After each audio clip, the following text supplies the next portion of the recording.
ইংরেজি দৈনিক daily সানের Bangla Facebook পেজে ১ মিলিয়ন ফলোয়ার অর্জনের মাইলফলক স্পর্শ করেছে। এ উপলক্ষে আয়োজন করা হয় বিশেষ উদযাপন অনুষ্ঠান। সোমবার রাজধানীর বসুন্ধরা আবাসিক এলাকায় অবস্থিত এসবিজি টাওয়ারের ডেইলি সানের কার্যালয়ে এ উদযাপন অনুষ্ঠিত হয়।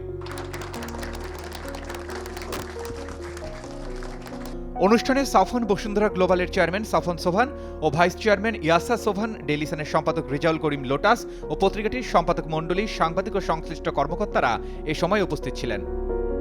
সাফন বসুন্ধরা গ্লোবালের চেয়ারম্যান সাফন সোভান বলেন, ডেইলি সানের ১ মিলিয়ন ফলোয়ার মাইল ফলকে পৌঁছানো এটা মাত্র শুরু। আমি আশা করি আরও ভালো কাজের মাধ্যমে ডেইলি সান খুব দ্রুতই ৫ মিলিয়ন মাইল ফলকে পৌঁছাবে। অনুষ্ঠানে বক্তারা বলেন, ডিজিটাল প্ল্যাটফর্মে পাঠকের আস্থা ও ভালোবাসার ফলেই এ অর্জন সম্ভব হয়েছে। বাংলা ভাষাভাষী পাঠকদের কাছে দ্রুত ও নির্ভরযোগ্য সংবাদ পৌঁছে দিতে ডেইলি সান প্রতিনিয়তই কাজ করে যাচ্ছে। বক্তারা আরও বলেন, সামাজিক যোগাযোগ মাধ্যম এখন সংবাদ পরিবেশনের একটি গুরুত্বপূর্ণ মাধ্যম। ফেসবুক পেজের এই বিপুল ফলোয়ার সংখ্যা ভবিষ্যতে আরও দায়িত্বশীল সাংবাদিকতা করতে অনুপ্রেরণা যোগাবে। এ সময় কেক কাটা, শুভেচ্ছা বিনিময় এবং ভবিষ্যৎ পরিকল্পনা নিয়ে আলোচনা করা হয়।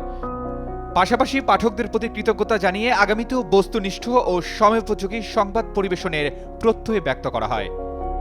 ডেইলি সানের বাংলা ফেসবুক পেজে নিয়মিত দেশ বিদেশের বিভিন্ন গুরুত্বপূর্ণ সংবাদ, বিশ্লেষণ ও ফিচার প্রকাশ করা হয়ে থাকে, যা অল্প সময়ের মধ্যেই পাঠকদের কাছে জনপ্রিয়তা অর্জন করেছে। Arman Ali, Daily Sun.